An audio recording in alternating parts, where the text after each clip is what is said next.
Once upon a time, in the village of Aho, beauty was something everyone noticed, and no one was more beautiful than Shaka. Her skin was smooth and dark, like rich earth, her eyes shone like stars, and her smile could melt even the coldest heart. She was the pride of the village, and everyone talked about her beauty. Women admired her, though many were secretly jealous, while men couldn't help but turn their heads whenever she passed by. Shaka was married to Oba, a strong and proud man who loved her deeply but had a dangerous flaw: his jealousy. While Oba was proud to have such a beautiful wife, he couldn't stand the way other men looked at her. His heart burned with jealousy every time he saw someone admire her. Instead of feeling blessed, he began to feel cursed. Oba's jealousy only grew worse with time. He often asked Shaka about the men she spoke to, accusing her of flirting even when she was only being polite. Shaka, who loved Oba and was always faithful to him, tried to reassure him, but nothing seemed to ease his mind. The more Oba questioned her, the more frustrated Shaka became. She knew she had done nothing wrong, and she was tired of defending herself. One day, a group of women in the village, who had always been jealous of Shaka, decided to spread a cruel rumor. They started whispering that Shaka was not as faithful as she seemed. They said she was meeting other men in secret, and that her beauty was a tool she used to deceive everyone. The rumor spread like wildfire, reaching every corner of the village. When Oba heard the rumors, his jealousy turned into rage. He didn't ask Shaka if the rumors were true. He simply assumed the worst. That night, when Shaka came home, Oba confronted her. His eyes were filled with anger as he repeated the horrible things he had heard. Shaka, shocked and hurt by the false accusations, tried to defend herself, insisting she was innocent. But Oba, blinded by his jealousy, refused to listen. The argument grew heated, and in his rage, Oba did something unforgivable. He grabbed a knife and, without thinking, slashed Shaka's mouth. Shaka screamed in pain as blood poured from the wound. Her once beautiful face was now scarred, her smile forever changed. Oba, realizing what he had done, stepped back in horror, but it was too late. The damage was done. The next morning, news of the attack spread through the village. Many of the women who had been jealous of Shaka were secretly pleased. They felt that Shaka, with her beauty, had finally been brought down to their level. Even some of the men who had always admired her felt a twisted sense of satisfaction, as their own wives were now more beautiful in comparison. But for Shaka, the pain was unbearable. Not just the physical pain, but the heartbreak of being betrayed by the man she loved. She had always been faithful, and now, because of lies and jealousy, her life was shattered. She could feel the stares and hear the whispers whenever she walked through the village. People no longer looked at her with admiration, but with pity or cruel satisfaction. Shaka's once beautiful life had been turned upside down. The woman who had been the pride of Aho was now a broken, scarred figure. But deep inside, where the pain and betrayal festered, something else began to grow: a dark, burning desire for revenge. Shaka knew she couldn't stay in the village where everyone had turned against her. She needed to leave, to find a way to regain her power and make those who wronged her pay. The villagers, instead of showing pity, were secretly pleased with her downfall. The women who had long been jealous of Shaka's beauty now felt a twisted satisfaction seeing her face marred by Oba's rage. The men, who had once admired her, now no longer saw her as a threat to their own relationships. Shaka's life in Aho became unbearable. Everywhere she went, she felt the sting of laughter and the weight of judgmental eyes. People no longer greeted her with warmth. Instead, they whispered behind her back, making cruel jokes about her disfigured face.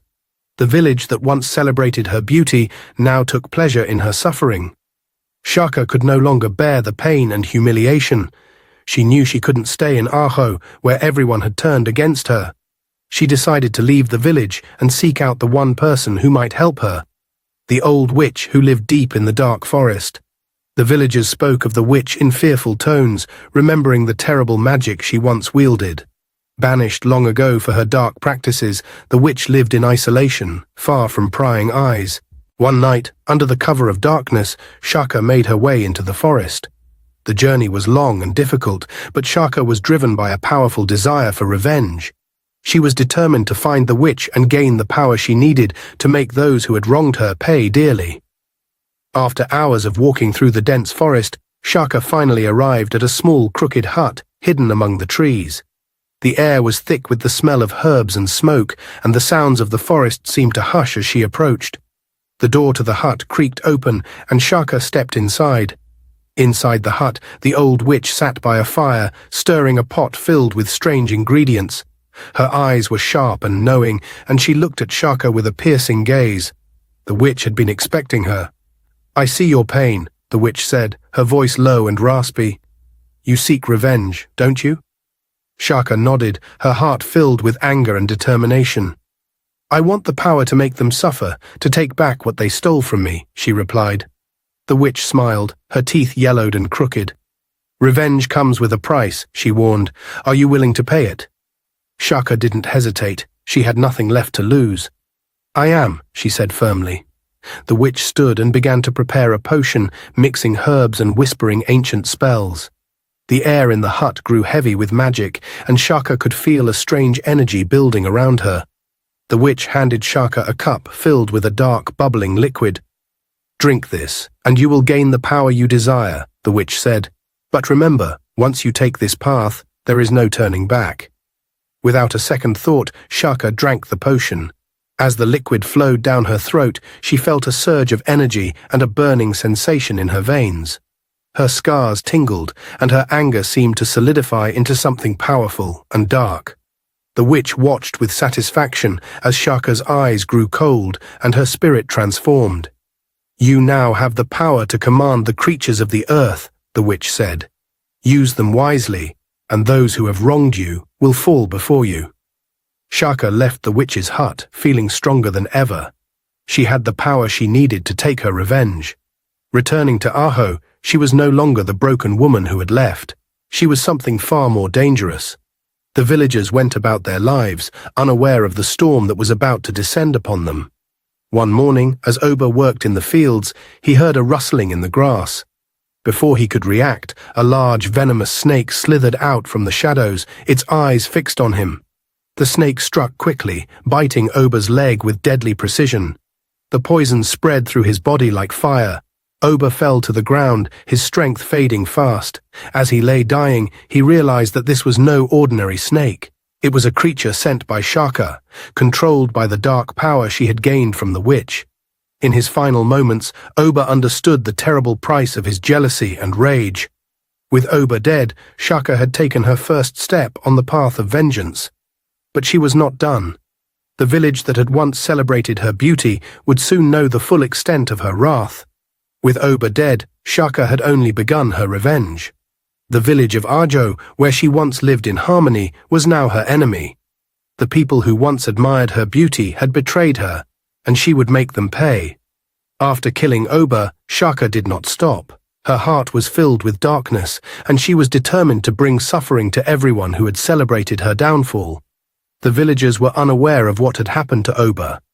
They assumed he had been bitten by a snake while working in the fields, a tragedy that was not uncommon.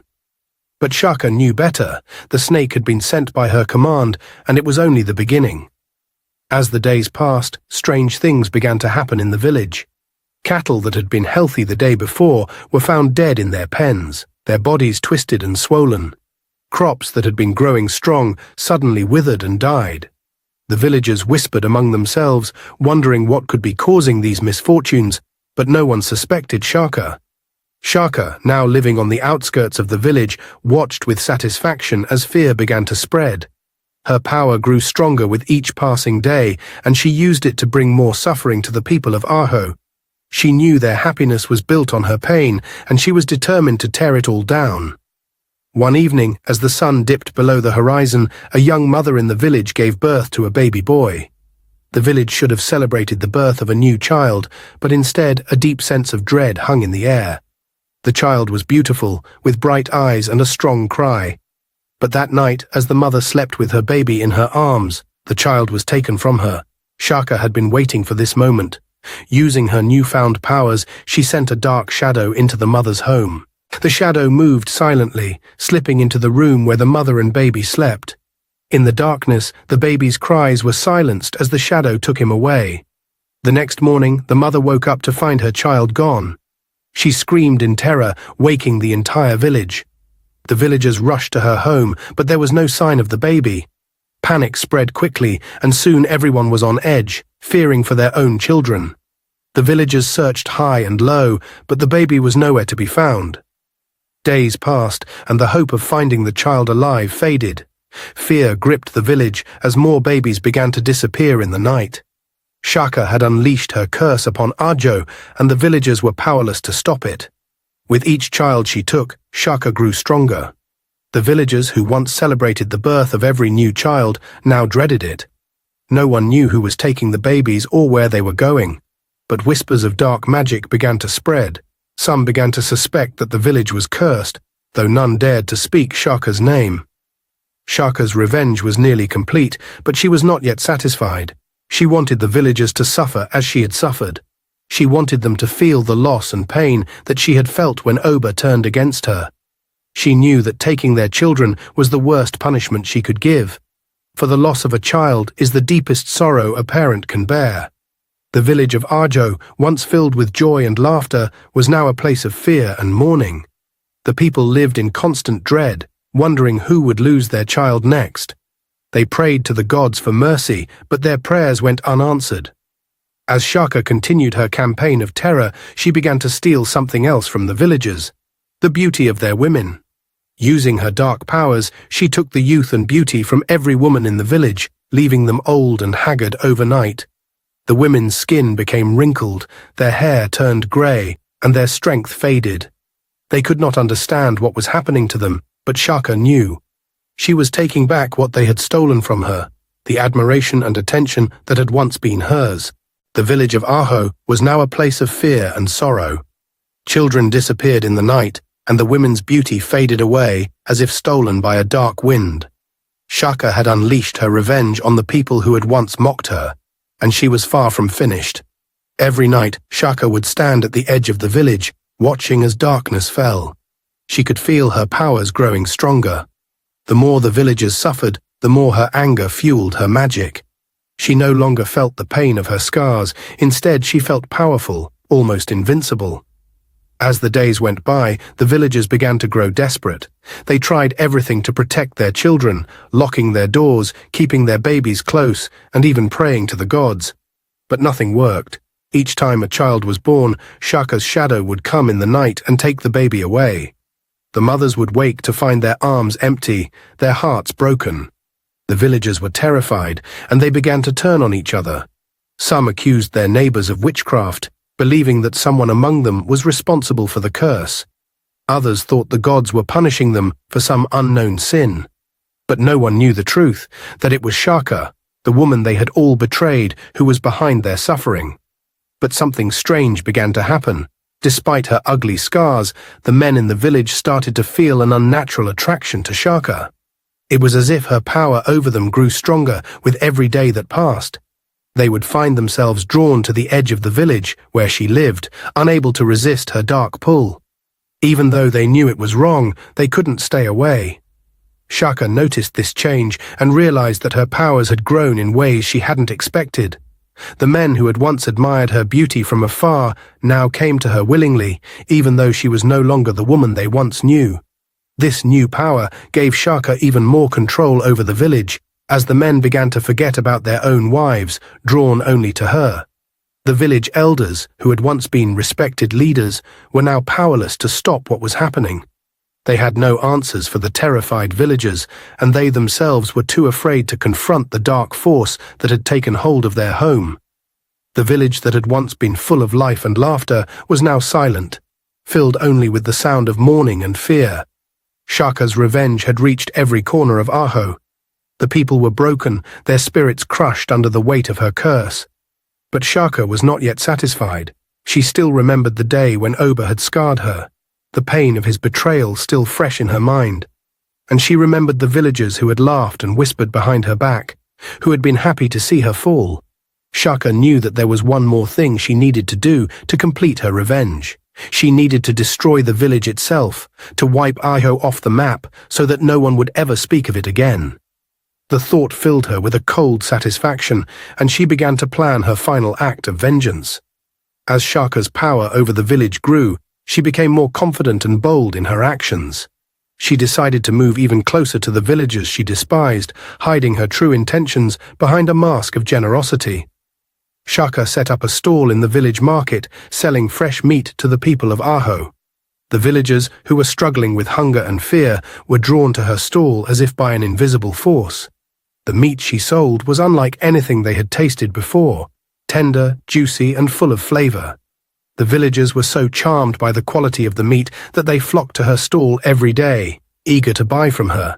No one questioned where the meat came from, even though there was little game left in the nearby forests. All they knew was that Shaka had what they needed, and they couldn't resist her. But the truth behind Shaka's meat was darker than anyone could imagine. Each night, after the market closed and the villagers returned to their homes, Shaka would choose her next victim. She would wait until they were alone, slipping through the shadows with her magic. Then she would strike, using her powers to kill them quickly and quietly. The victim would vanish without a trace, and by morning their flesh would be neatly prepared and ready to sell in the market. Shaka took a twisted pleasure in knowing that the very people who had wronged her were unknowingly consuming the flesh of their friends and neighbors. It was her final act of revenge, a way to taint their souls just as they had tainted hers. And under the spell of her dark magic, the villagers were none the wiser. They ate greedily, praising Shaka for her generosity, never realizing that they were feasting on the dead. As the days passed, the missing villagers became a topic of conversation. People whispered about the disappearances, wondering if the curse on their village had grown worse. But whenever someone tried to investigate, Shaka's influence over them would cloud their minds. They would forget their suspicions and instead find themselves back at her stall, buying more meat. The village elders, who were supposed to protect the people, were also caught in Shaka's web. They, too, were drawn to her stall, unable to resist the allure of the meat she sold. Shaka's magic had twisted their minds, making them blind to the truth. They would eat the meat with no thought of the lives that had been taken to provide it. Shaka's power over Ajo was now complete. The villagers, once proud and strong, were reduced to desperate, hungry souls, controlled by the very woman they had betrayed. Each time they bought her meat, they unknowingly sealed their fate, becoming part of the cycle of death that Shaka had created. Shaka stood at the center of it all, watching with cold satisfaction as her revenge played out exactly as she had planned. She was the butcher of Aho, and the village's fate was in her hands. Yet even as Shaka's power grew, a part of her began to feel the weight of what she had done. The darkness that had fueled her revenge was now consuming her as well, and she knew that the time would soon come when her own magic would demand a price she might not be willing to pay.